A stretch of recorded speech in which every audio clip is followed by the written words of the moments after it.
Kalau betul 8 GB.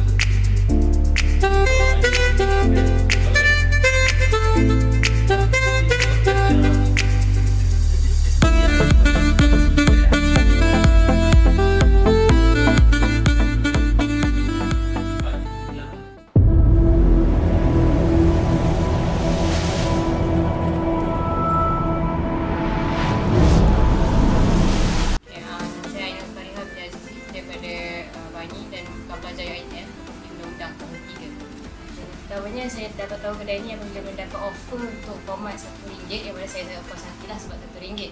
Dan kemudian dicadangkan untuk menukar SSD sebab saya merupakan seorang designer dan juga videographer yang banyak bekerja editing. So menggunakan HDD yang lama terlalu banyak complication lah, macam stuck dan memori pun dah penuh, jadi disarankan untuk menukar SSD. So tukar SSD baru. Dan puas hati lah sebabnya laju dan cepat lah untuk saya sebagai seorang designer lah dengan kreatif. Jadi di sini saya ingin merecommend ataupun mencadangkan kepada kawan-kawan yang tanya mana nak baiki ke, mana nak upgrade ke atau apa masalah komputer, boleh datang ke In-Game Tech dekat Seksi 7.